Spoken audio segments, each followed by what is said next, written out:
মেয়ে হয়ে পাবলিকলি এমন জিনিস শেয়ার করতেও লজ্জা লাগছে। আমার বিয়ের ১.৫ বছর। হাজব্যান্ড, শাশুড়ি, দেবর, আমি এই ৪ জন থাকি বাসায়। ঢাকা এটা আমার শ্বশুরের নিজের বাসা। দেবর আমার ছোট, ভার্সিটিতে ফার্স্ট ইয়ারে পড়ে। আমি মাস্টার্স শেষ করলাম এবার। ওরা ছোট থেকেই ঢাকা। আমার শাশুড়ি ৩৫-৪০ বছর ধরে ঢাকা থাকে। তারপরও ওনার ভেতর কোনো চেঞ্জ নাই, প্রাইভেসি বুঝে না।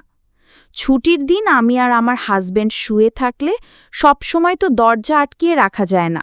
মাঝে মাঝে একটু মিশিয়ে দিয়ে শুয়ে থাকলে উনি বারবার আসবে নক না করে। আবার এসে বারান্দায় যাবে কিছু শুকাতে দিতে, দিয়ে আবার দরজা পুরোটা খুলে চলে যাবে।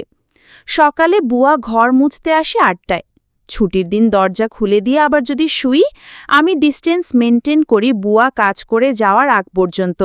বসে থাকি বুয়ার রুমে ঢুকলে, কিন্তু বুয়া আসলে নক করে আসে। আমার শাশুড়ি বুয়া আসার আগেই আরও ৪-৫ বার শুধুই আসবে। আমি মাঝে মাঝে অপ্রস্তুত হয়ে যাই।